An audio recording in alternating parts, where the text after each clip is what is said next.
Assalamualaikum warahmatullahi wabarakatuh dan juga salam sejahtera kepada semua pelajar-pelajar. Okey, selamat datang kepada channel YouTube Cikgu. Alright, untuk kelas fizik pada hari ini, kita akan sentuh topik 2.7 iaitu impuls dan juga daya impuls. Untuk pembentangan cikgu pada hari ini, kita akan rujuk pada buku teks. So, bagi pelajar yang ada buku teks, kamu boleh rujuk buku teks muka surat 67. Okey, kita teruskan. Okey, rujuk pada gambar raja, foto 2.8. Okey, so 2.8 kamu tengok ia ada seorang atlet atlet lompat jauh. Alright, so apa atlet tu buat? Waktu dia nak mendarat, didapati dia membengkokkan kaki dia. Okey, so kamu nampak ni atlet lompat jauh, dia bengkokkan kaki dia. Kenapa dia bengkokkan kaki dia semasa mendarat? Dan apakah kesannya? Okey, so siapa yang pernah lompat jauh tu dia akan tahulah. Kalau kamu lompat atas pasir, atas tanah sakit lah. So kalau lompat atas pasir tu pun sendiri pun dah akan mengurangkan impact ataupun sakit lah kalau jatuh.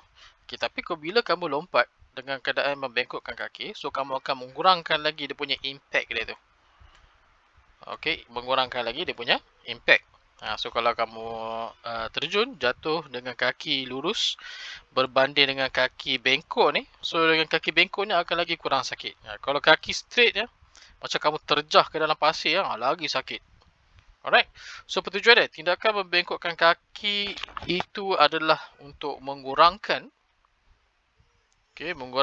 magnitude daya impuls dan juga nak mengurangkan magnitude daya sahaja ke atas badannya. So apa maksud impuls? Okey, impuls maksudnya ialah perubahan momentum. So impuls tu punya gantian rumusnya ialah J. J sama dengan MV tolak MU. Ataupun kita boleh tulis J sama dengan FT. So mana FT ni? Alright, so dia jatuh pada dekat sini lah.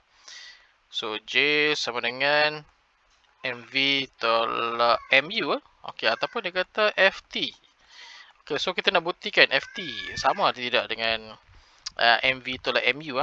So adakah FT sama dengan MV tolak MU? So kita gantikan dekat sini. F ialah M darab A, di mana A ialah V tolak U per T. So bila kamu gantikan, kamu akan dapat M darab V ialah MV, M darab U ialah MU per dengan T. So untuk F, so masukkan ni ke dalam rumus di atas. Okay, so akan mendapati bahawa MV, saya ingat pula, MV tolak MU per dengan T, kita akan darabkan dengan T.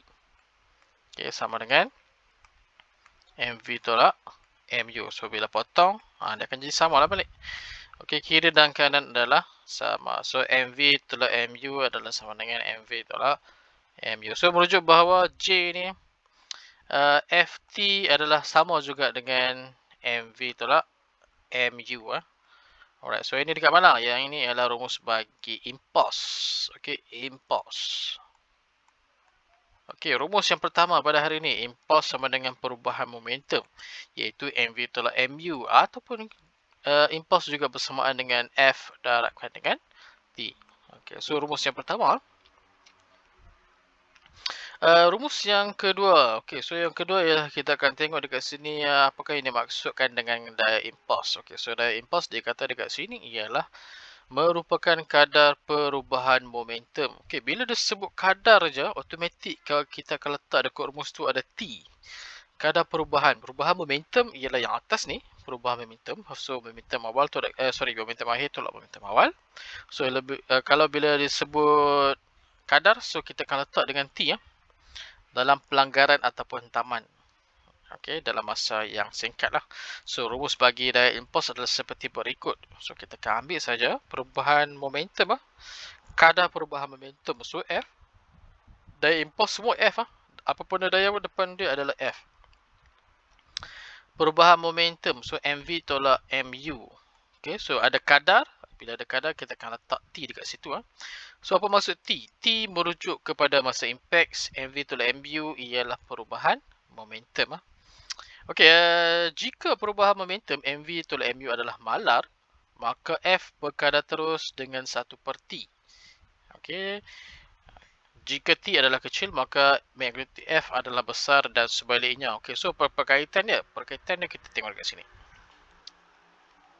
Alright, so dia kata jika perubahan momentum adalah marah, so kita akan dapati bahawa 1/T adalah berkadar terus. 1/T lah bila kita tengok keseluruhan. Okey, tapi jika kamu perhatikan dekat dengan ni, F dengan T saja. So F dengan T dia berkadar songsang. Maksudnya ialah jika masa impact bertambah, okey, so daya impuls yang terhasil adalah kurang. Tak sakit lah macam yang tadi lah. Okay, bila kamu bengkokkan lutut, so kamu menambah masa impact tu, masa jatuhan tu. Okay, dia tak terus kena kan, dia akan mengambil masa lah untuk berhenti. Okay, masa hentaman lah, kita panggil masa hentaman lah. So, bila kamu tingkatkan masa hentaman, apa yang berlaku ialah daya impuls yang terhasil ataupun impact yang kena adalah berkurangan. Okay, ni yang dimaksudkan dengan berkadar songsang. Maksudnya kalau salah satu kurang, salah satu akan jadi lebih. Kalau salah satu lebih, satu lagi akan jadi kurang. Okay, so katakanlah kamu kurangkan masa impact. Okay, so dalam kes ni kalau lompat jauh tadi, kamu lompat jatuh dengan kaki straight lurus je. Macam nak masuk dalam pasir. So impact dia ialah dia akan meningkatkan daya impuls ataupun dia akan tingkatkan dia punya impact. Okay, so dia punya impuls tinggi boleh menyebabkan kecederaan lah. So kalau impact dia terlampau tinggi ya. Okay, so dia bergantung lah. Ada setengah keadaan dia memerlukan masa hentaman yang pendek. Ada setengah keadaan dia memerlukan masa hentaman yang rendah. Maksudnya kita nak tengok dekat sini. F. Okay, ada setengah keadaan dia perlukan daya impuls yang tinggi. Okay, ada setengah keadaan dia memerlukan daya impuls yang rendah. So, kalau nak perlukan daya impuls yang tinggi, kita akan kurangkan T. So, kalau nak daya impuls yang rendah, kita akan tingkatkan T. Macam itulah. Itu yang dikatakan sebagai berkadar songsang. Okay, ni adalah aktiviti ya. Aktiviti 2.14. Tujuannya adalah membincangkan impuls dan juga daya impuls. Alright, so untuk yang ini, kamu boleh lihat video video berkenaan dengan impuls dan daya impuls. Yang ini kamu scan saja dengan dekat phone kamu. Ataupun boleh saja layari dekat link yang diberikan dalam buku teks lah. Ini kamu boleh tengok sendirilah. Okey, so ini apa dia nak tengok ialah situasi aplikasi kehidupan seharian yang melibatkan daya impuls termasuk ciri-ciri keselamatan dalam kenderaan. So ini kamu boleh tengok lah. So bahagian-bahagian part-part yang ada dalam kereta. Okey, so contohnya kenapa kereta ni mudah remuk bahagian depan? Adakah sebab dia murah? Okey, bahagian belakang juga terdiri daripada plastik ya. Sebab apa? Kenapa? Okey, so kamu tengok apa kesan ni ya. Yang ni semua melibatkan daya impuls kamu tengok, kamu perhatikan lah. Alright, so bila kamu buat aktiviti 2.14, kamu akan dapati bahawa dia ada sepasang daya. So ada dua daya lah sepasang daya ni kan. So yang pertama ialah daya tindakan, satu lagi ialah daya tindak balas. Okay, so apa hubungan antara daya tindakan dan daya tindak balas? Okay, so hubungan ni dia telah diterangkan ataupun telah dijelaskan dalam hukum gerakan Newton yang ketiga. Yang mana apa yang dinyatakan dalam hukum gerakan Newton yang ketiga? Okay, dia kata setiap daya tindakan yang dia tindakan terdapat satu daya tindak balas. Okay, so setiap daya tindakan akan ada satu lagi daya tindak balas. Okay, yang mana nilai daya itu adalah sama dengan magnitude tetapi dia arah bertentangan. Okay, dia arah bertentangan. Okay, so contohnya. Okay, contohnya sepak bola. Okay, so tengok sepak bola. Okay, so bila kamu sepak bola tu, daya kesepakan ialah kita kenakan ialah arah kanan. So impact pada bola tu kena kat kaki tu. Ini kita panggil sebagai daya tindak balas. So daya tindak balas dia akan bertentangan arah lah. Alright. Kita bagi contoh dekat sini. Macam mana nak menambah magnitude impulse. Okay, so nak menambah magnitude impulse, dia gunakan satu teknik. So teknik ni mungkin biasa kamu buat. Cuma kamu tak tahu nama dia tu. Okay, dalam kebanyakan banyak sukan pun memang ada lah. Contohnya macam teknik yang menggunakan surf. Tenis ke. Badminton ke apakah, so dia menggunakan kaedah ikut lajak. So ikut lajak ni ialah kamu dah sepak bola. So bila sepak bola kat sini, kaki kamu tak berhenti dekat sini. Okay, so kita akan carry forward ke depan terus ikut pada arah bola tu. Itu yang dinamakan sebagai ikut lajak. Macam serve bola tenis lah. Okay, so bola tenis dia baling ke atas. Okay, so dia pukul, bila dia pukul tu, bila dah kena bola tenis tu dia tak berhenti dekat situ je. Dia ikut pukul, sambung lagi pukulan. Okay, so kesannya apa? Sepakat yang kuat diikuti dengan tindakan ikut lajak akan menghasilkan impuls yang besar. Okay, dengan itu perubahan bola dia akan mengalami perubahan momentum yang besar dan akan kesannya ialah dia akan bergerak dengan hal laju tinggi ya. So dia kata dekat sini ialah uh, impulse dia J ya. MV tolak MU. So kesan dia ialah bila kamu buat ikut lajak, dia akan menghasilkan impuls yang tinggi. So bila hasilkan impuls yang tinggi, dia akan menghasilkan perubahan momentum yang tinggi. So perubahan momentum yang berubah ialah dia punya hal laju sahaja. Perubahan hal laju lah, hal laju akhir lah yang akan berubah. Jisim dia tak berubah, kamu sepak bola berat tu je lah. Okay, berat dia kita akan berubah lah. Yang akan berubah ialah dia punya. So bila dia punya impuls dia meningkat, nak meningkatkan dia punya perubahan momentum, kita akan tingkatkan dia punya hal laju. Sebab tu bila kamu ikut kaedah ikut lajak, bila sepak bola tu akan pergi laju lagi. Okey, contoh kedua, ada setengah keadaan dia minta kamu mengurangkan. So kita nak kurangkan daya impuls, okey. So macam mana kita nak kurangkan daya impuls? Okey, so nak kurangkan daya impuls ialah kita akan panjangkan tempoh masa T tu. Okey, T tu kita akan tingkatkan. So bila T ditingkatkan, apa kesan dia ialah daya impuls akan berkurangan. Contohnya dekat sini ialah pelanggaran lah.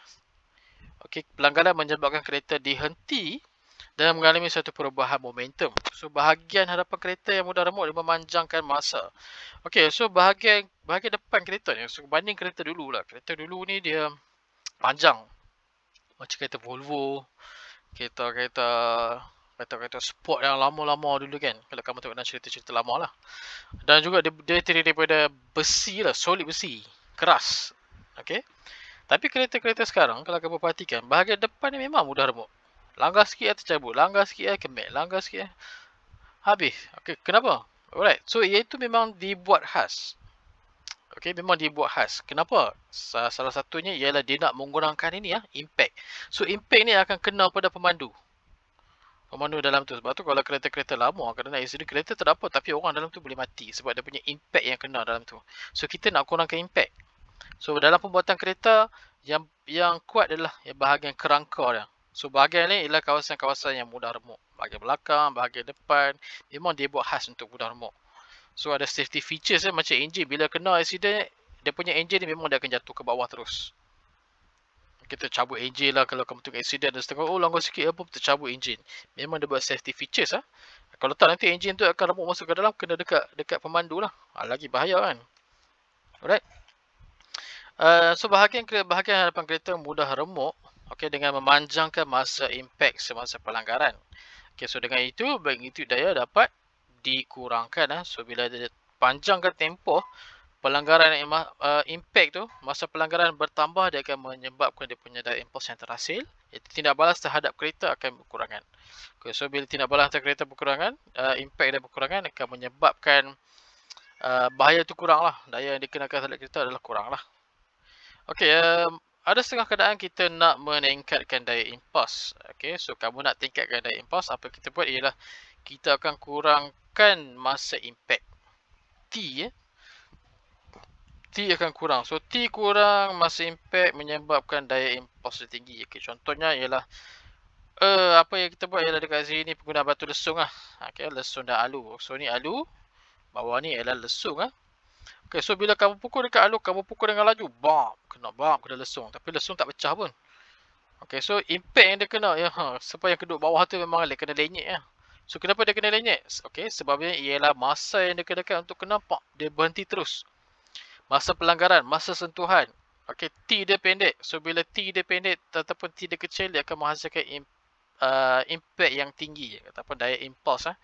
Okay, so bila daya impuls yang tinggi, dia menyebabkan tenaga tu besar. Okay, yang barang-barang benda dalam lesung ni semua hancur lah. Hancur lah, memang akan hancur. Okay, semua kamu ketuk atas span, memang akan lambat lah. Sebabnya ialah bila span, bila kita guna pelapis span ataupun pelapis yang lembut, dia akan menyebabkan masa impact dia akan bertambah. Okay, so daya impuls yang terhasil ataupun impact yang terhasil adalah berkurangan. So, lambat pecah lah. Ataupun benda kamu pukul-pukul tak jadi apa pun. Okay, sebab tu lesung, dia gunakan batu lah. Bahagian bawah dia akan gunakan batu lah. Macam mana pun dia akan guna batu. Alright, kita cuba selesaikan masalah melibatkan impuls dan juga daya impuls. Okay, so itu cikgu pergi kat sebelah untuk pengiraan. Alright, macam biasa, untuk pengiraan pertama ialah kamu akan keluarkan isi. Yang kedua ialah kita akan tentukan rumus yang nak dipakai. Dan yang ketiga ialah bila dah ada rumus, kita akan buat gantian lah. Okay, so pertama ialah isi. Yang kedua ialah rumus. Okay, dan ketiga ialah gantian lah. So, apa-apa melibatkan pengiraan, kamu kena guna 3 step ni. Okay, isi. Keluarkan isi daripada soalan. Sebiji bola processing berjisim 0.058 kg. Jisim dilontarkan dengan laju 10 meter per saat dan menghentam dinding. So, bila hentam dinding, dia kata bola tu melekat. Bola processing tu melekat. Okay, so laju 10 ni dia akan jadi hala jawal. So, bila melekat tu dia berhenti. So, bila berhenti ni merujuk kepada hal laju akhir dia ialah kosong. So, berapakah impuls? Dia nak tanya ialah berapa nilai J dia. Okay, so kita keluarkan isi, tulis balik. So, M sama dengan 0.058 kilogram. Kemudian kita ada hal laju awal dia baling dengan 10 ms negatif 1. Hal laju akhir bila dia baling dia melekat kat dinding. So, bila melekat kat dinding tak bergerak lah. So, hal laju akhir dia ialah jadi kosong. Yang dia tanya ialah J. So, berapa nilai J? Okay, so yang kedua ialah kita tentukan rumus lah. So, impuls bersamaan dengan perubahan momentum. So, MV tolak MU. Okay, next ada rumus, kita gantikan MV tolak MU. So, disebabkan dia adalah jisim bola yang sama. So, cikgu faktorkan M dekat depan. Jika jadi M darab dengan V tolak dengan U lah. So, jisim ni adalah 0.058 Okay, 0.058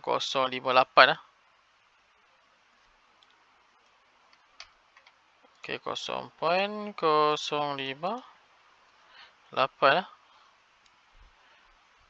0.058 ya. Okay, hal laju akhir dia ialah 0. Hal laju awal dia ialah 10.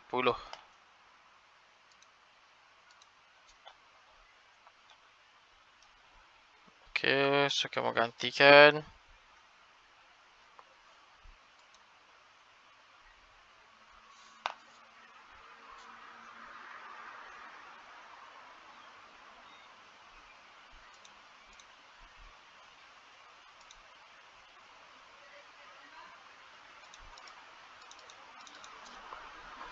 Okay, sudah harap negatif 0.10 adalah negatif So, akan dapat 0.58. Okay, so FT dia punya rumus dia ialah Newton saat. Unit rumus pula. Okay, dia punya unit dia ialah 0.58 Newton saat. Okay, settle. Soalan 1. So, dapatlah dia punya berapakah dia punya impuls dia. Okay, next. Soalan pemain golf memukul golf. Okay, seorang pemain golf memukul golf. Jisim dia ialah, okay, kita keluarkan isi macam biasa. Jisim dia ialah 45.93 gram. Laju dia ialah 50 meter per saat. Okay, so dia memukul. So, sebelum dia pukul tu, bermaksud hala jawal dia ialah kosong. So, ini adalah lepas dia pukul. So, lepas dia pukul, dia akan jadi V lah. Okay, so ini adalah M. M kamu kena convert kepada kilogram. So, dia bagi dekat situ ialah gram sahaja. Jika masa impact ialah 0.005 saat, berapakah daya impuls? Okay, so kita akan keluarkan isi macam biasa. Okay, so step pertama keluarkan isi. So, M dia ialah 45.93. So, tukar kepada kilogram bahagi dengan 1000 0.04593 kilogram. 50 meter per saat ialah hal laju akhir. 50 ms negatif 1. Hal laju awalnya ialah kosong. Bila dia kata masa impact T dia ialah 0.005 saat. Okey, nombor 2. Apa dia tanya lupa? Dia tanya ialah daya impuls. Okey, so dia tanya ialah F. So, rumus daya impuls ialah kadar perubahan momentum MV tolak MU per dengan T. Okey, so kita ada buat gantian. Okay, F sama dengan MV tolak MU per dengan T. Okay, so M dia sama. V tolak U bahagi dengan T. Alright. So, jisim dia ialah 0. Berapa tadi? 0.04593. 1, 2, 3. Okay, 0.04593 Perubahan momentum hala johir dia ialah 50. Hala jawab dia bola tak bergerak kosong. So masa impact ialah 0.005 saat. Okay, so saya tak tulis sebab atas kita tulis sini ya. Okay, so kita kira tengok. So kamu kira dapat berapa yang ni? Okay, untuk yang ini 0.0. Okay, so calculator ya. 0.04593 darabkan dengan 50 bahagi dengan 0.005. So kita akan dapat dia punya daya impulse dia ialah 459.3 Newton. Alright.